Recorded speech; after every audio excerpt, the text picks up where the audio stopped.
Disciplina de dimensionamento de redes. Aula da unidade 1. Olá pessoal, estamos de volta. Vamos dar início à nossa unidade 1, tratar sobre os principais conceitos relacionados a essa unidade e dar continuidade ao desenvolvimento da disciplina. Vamos lá. Unidade 1, dimensionamento de redes, redundância de rede local, agregação de links. Compreender os principais conceitos sobre dimensionamento de rede, a importância da redundância e a aplicabilidade do uso e agregação de links. No início das redes de computadores eram bastante utilizadas para transferência de arquivo, um famoso e velho disquete. Nos anos 70 e 80, para realizar a transferência de informações de um computador para o outro, era necessário inserir um disquete, que havia modelos com capacidade de 1 MB e 5 MB na unidade de disco do computador, tanto para realizar a cópia e a gravação de dados. E então levar fisicamente até o outro computador, inserir na unidade de disco e fazer a leitura ou simplesmente realizar a transferência.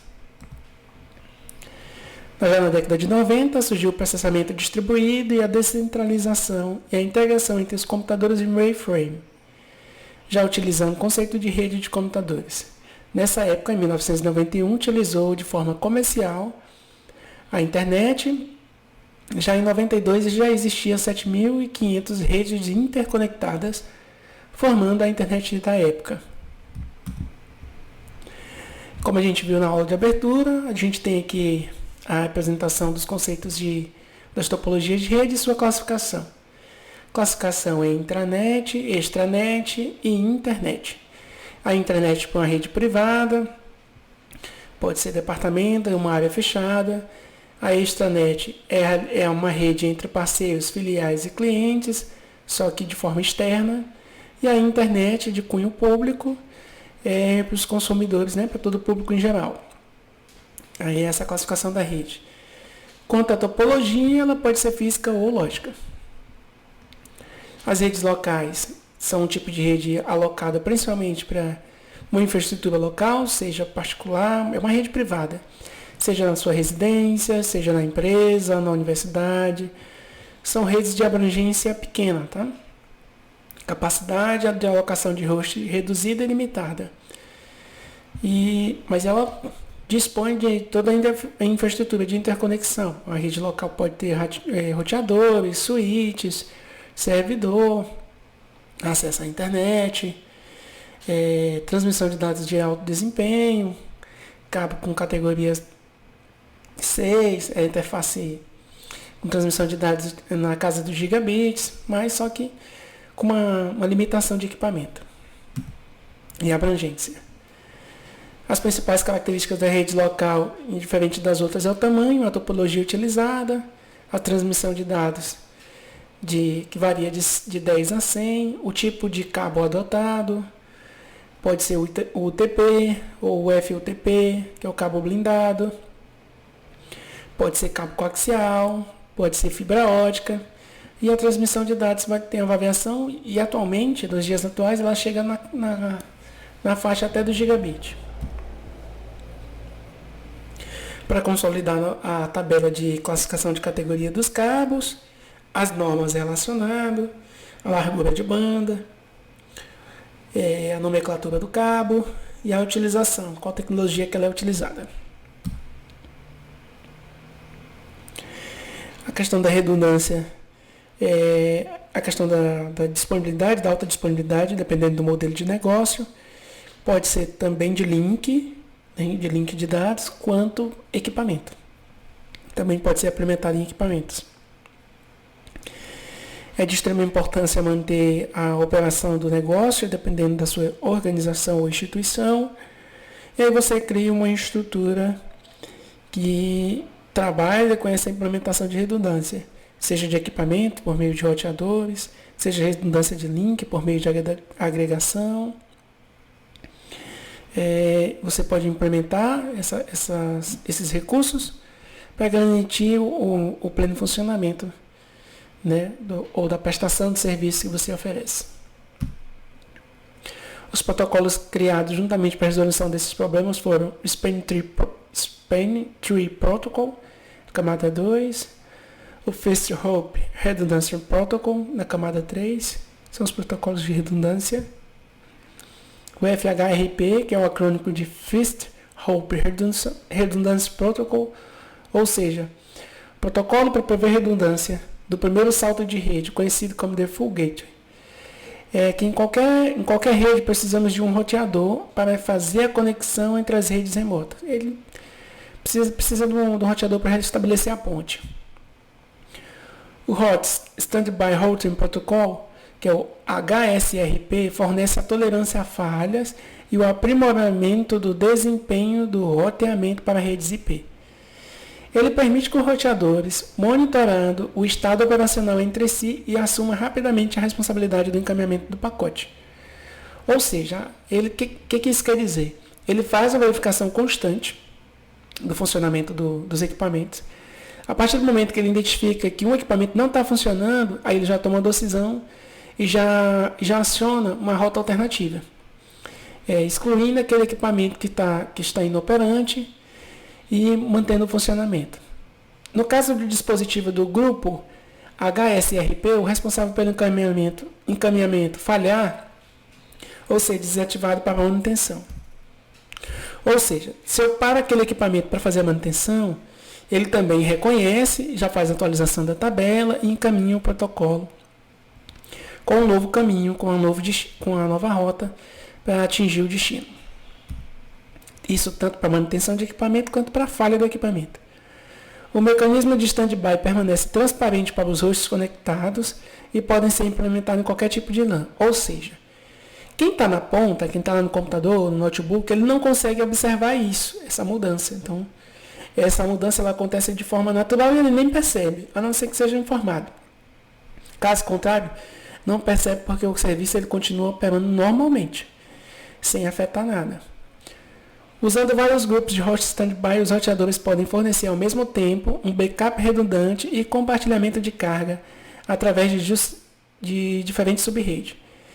Ele pode fazer a distribuição da carga, para evitar a sobrecarga de um determinado equipamento. Então, se distribui, aloca-se um novo caminho e tudo segue funcionando normalmente. Temos algumas funções no grupo. Os seguintes itens na figura ao lado, visualizamos a estrutura do grupo. Aí tem grupo HSRP, o roteador de standby, o roteador virtual e o roteador ativo, membro do grupo. A partir do momento que um dispositivo ele entra em manutenção ou entra em inoperância, o roteador em standby ele assume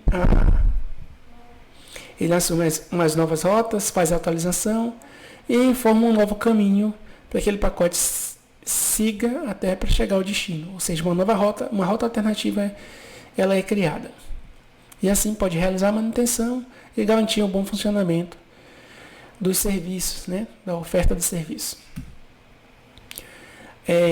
Daquela estrutura, vamos à nomenclatura de cada dispositivo. O roteador ativo, ele encaminha os pacotes destinados ao roteador virtual. O roteador ativo assumirá e manterá sua função através da transmissão de mensagem Hello. Já o roteador virtual apresenta ao usuário final um roteador que esteja constantemente disponível. O roteador virtual possui IP e MAC, o Media Access Control próprios, e não encaminha pacotes. O roteador standby monitora o estado operacional do HSRP e assume rapidamente a responsabilidade pelo encaminhamento do pacote, caso o roteador ativo deixe de funcionar. Então, nessa infraestrutura aqui, nesse modelo, se ele parar de funcionar, ele vai acionar o roteador de standby, que seria o roteador de redundância.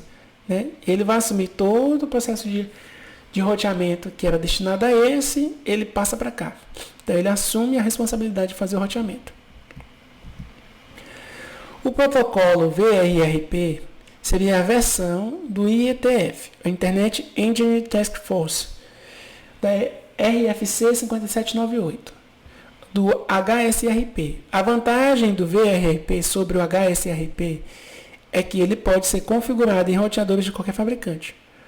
Independente do fabricante, eu consigo setar as configurações. Sua operação é muito parecida com o protocolo criado pela Cisco, diferindo basicamente nos termos adotados. Em VRRP, ao invés dos termos de os papéis Active e Standby, vamos ter Master e Backup.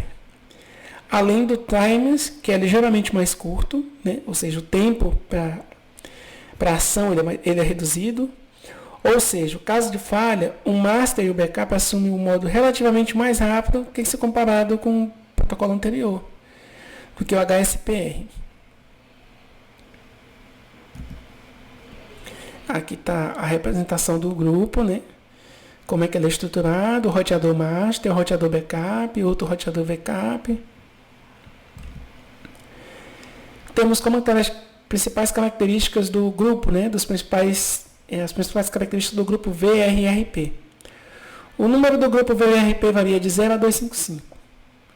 Prioridade do roteador varia de 1 a 254. 254 é o mais alto e o 100 é o padrão. O endereço MAC virtual tem um formato 00000.5E000.01xx, onde o xx é o número hexadecimal do grupo VRRP. No VRRP, os anúncios são enviados em intervalo de 1 segundo. Roteadores backups opcionalmente podem aprender o intervalo do anúncio do roteador mestre. Por padrão, todos os roteadores VRRP são configurados com o PRIM MPT. O VRRP envia a mensagem Hello via multicast. E o endereço do multicast é o 224.0.0.18, utilizado o protocolo UDP na porta 112. Os endereços IP da interface pertencente ao grupo pode ser utilizado como VIP do grupo. O protocolo GLBP é proprietário da Cisco, sendo apresentado em 2005. A ideia por trás do GLBP era promover algo que nem o HSRP e nem o VRRP conseguissem fazer de modo descomplicado. Ou seja, ele queria facilitar, esse protocolo, o objetivo dele era facilitar, né? E principalmente foi implementado o sistema de balanceamento de carga entre os gateways. Então ele fez o balanceamento de carga entre os roteadores, certo? Que antes os outros protocolos não implementavam esse balanceamento, tá? Então é como se tinha redundância, mas não tinha preocupação com o balanceamento de requisições. Aí já no protocolo GLBP, implementado pela Cisco, teve essa preocupação.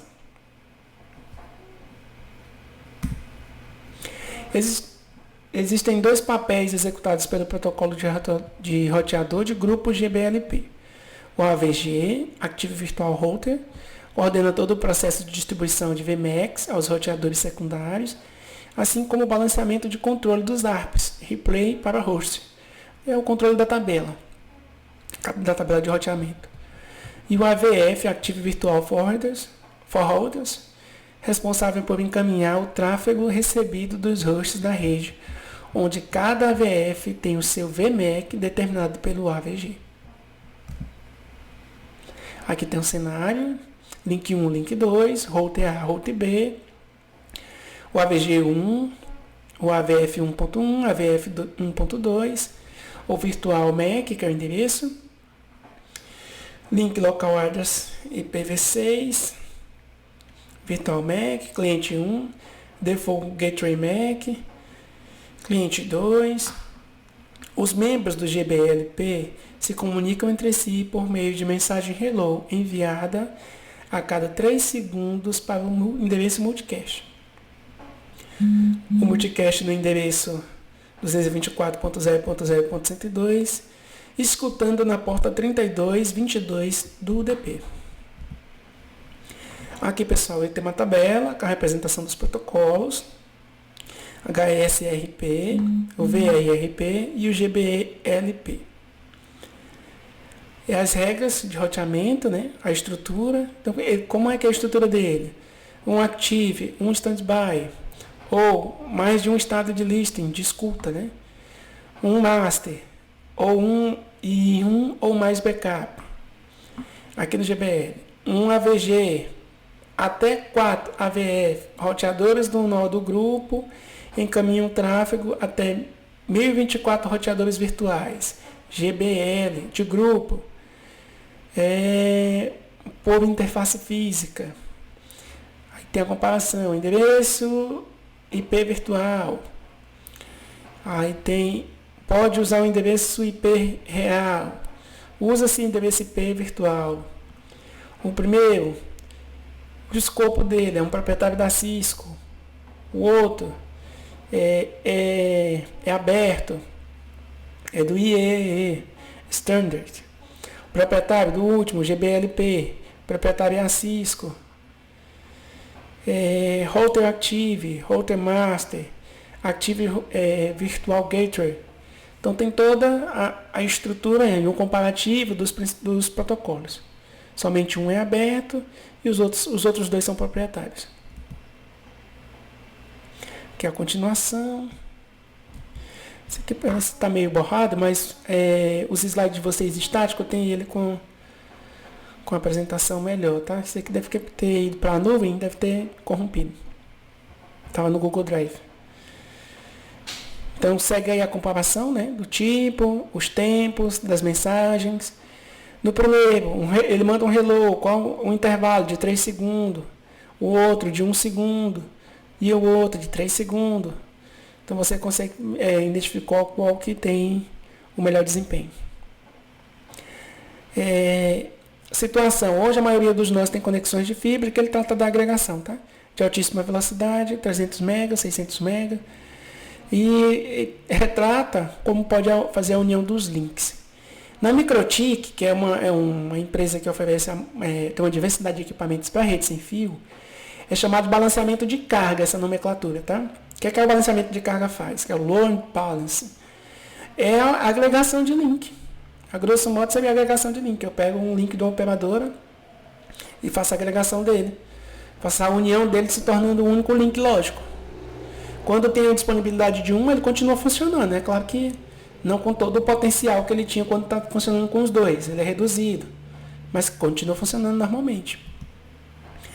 A agregação de link nos permite combinar 2 ou mais links físicos, Fast Ethernet, Gigabit Ethernet, suporte até 10 Gigabit.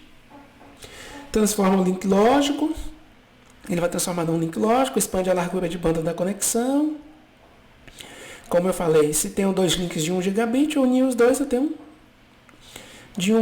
2 links de 1, vou ter um link lógico de 2. O protocolo é o Etherchannel, que é utilizado para agregação de links na rede descomutada, que é o protocolo utilizado pela Cisco. A maioria das configurações é feita na interface do Etherchannel, garantindo a consistência através do link, se baseia nas portas existentes do switch, não há necessidade de upgrade. O load and balance entre os links em um mesmo Etherchannel é visto como uma porta lógica pelo STP, proporciona redundância porque o conjunto de portas é visto como um único link lógico. Se uma mudança na topologia não requer um novo cálculo, pode mudar a topologia, mas eu não preciso fazer mudança de fazer qualquer outra alteração, porque ele vem como link em funcionamento e é um link só. Deixa eu ver aqui mais. O Etherchannel é implementado pelo agrupamento de várias portas físicas ou de mais um link lógico Etherchannel. Os chips de interface não podem ser misturados. O Etherchannel pode promover links de 800 MB Fast Ethernet ou 8 GB Ethernet Channel. Pode agregar até 16 portas, sendo que as 8 adicionais ficam de reserva. E o iOS da Cisco suporta até 6 canais Etherchannel. O sistema operacional da Cisco vai suportar 6 canais. Tá? O PAGP, que é Port Aggregation Protocol, que é o protocolo de agregação. Tá? Eu tenho um exemplo aí do S1, o S1 e o S2. Então, o protocolo de agregação entre eles. Bem, aqui tem o estabelecimento de canal 1 e o 2 é possível estabelecer. Quando ele está setado como alto, ou disable. O 2 está disable sim, ele pode estabelecer mesmo canal. Quando um está on, out ou disable e o S2 não configurado, ele não estabelece canal. Então aqui são os cenários de estabelecimento de canal, tá? Quando um está ligado e o outro está desligado, ele não estabelece canal. E quando um está no alto ligado e o outro está no alto, ele também não estabelece canal. O one, membro do canal sem negociação, nenhum protocolo. Disable, pergunta ativamente se o protocolo do lado pode ou se irá participar. O alto, guarda passivamente pelo outro produtor. Uma observação. Nesse caso, não use cabo invertido para interconexões entre os switches. Use cabo direto. Se utilizar o cabo invertido, ele não vai conseguir... Ele não vai funcionar. Não vai conseguir funcionar, não. Dando continuidade. O modo LACP. Aí tem as situações. Router 1, Router 2, modo 1, modo 1, sim. Active, passive, active, sim. Aí quando é que ele não vai funcionar? Quando o on, o active ou passive e no 2 não estiver configurado. Quando o on estiver setado e o active no 2 estiver setado, ele também não funciona. Quando estiver no passive, o on, e o outro setado como passive, também não funciona. Vamos lá entender os modos. O on, membro do canal sem negociação, nenhum protocolo. Active, pergunta ativamente se o outro protocolo pode ou irá participar, e o passive aguardará passivamente o outro lado. Já aqui um Ether Channel formado, né, estabelecida a conexão funcionando direitinho. Ether Channel tem que ser suportado. Configurações de velocidade duplex devem ser iguais, todas as interfaces na mesma VLAN ou na mesma faixa, no mesmo ranger, e as VLAN, se for truck, ou se for agregada, né? Se for truncada, ou seja, ela fez a união dos links. A observação. É recomendável a criação do Ether Channel antes da configuração das portas VLANs. Então, primeiro se configura o Ether Channel, aí depois que faz a configuração das VLANs. Tá? Essa configuração a gente vai marcar para o encontro virtual. Tá? Nosso encontro da disciplina, a gente tenta fazer na prática para vocês visualizar os cenários, beleza? Aqui a configuração da interface, guia de configuração é simples, é curto. Aí estabelecendo dos dois roteadores, a interface range fecha a internet, a interface 01. Aí a configuração do channel grupo, né, o modo 1, active. Criando a porta de comunicação na interface, port channel 1, switch port mod truck e switch port truck de todos os grupos das VLANs, 1, 2 e 20. Essa é a configuração. Mas aí no nosso encontro, mais a fundo, a gente vai fazer o passo a passo, né? E vocês vão perceber como é que se estabelece o funcionamento disso aí, tá beleza?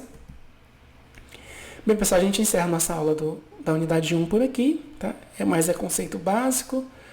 E no nosso encontro a gente realiza a aplicação prática, né, desse cenário, fazendo a verificação, a simulação no Cisco Packet Tracer, tá? Desde a montagem até a simulação, beleza? Segue as nossas referências bibliográficas. E até o nosso próximo encontro. Espero que essa aula tenha sido proveitosa. A questão mais é conceitual. Então, o aprendizado dela pode ser até mais complicado. O assunto é mais complicado, mas aí você pode fazer uma pesquisa do material mais a fundo para tentar facilitar a compreensão.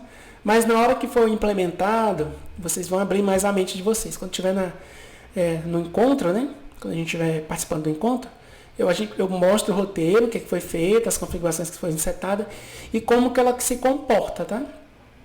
Que aí fica mais fácil para assimilar tudo, beleza? Muito obrigado por me acompanhar até aqui e até o nosso próximo encontro. Até mais, forte abraço.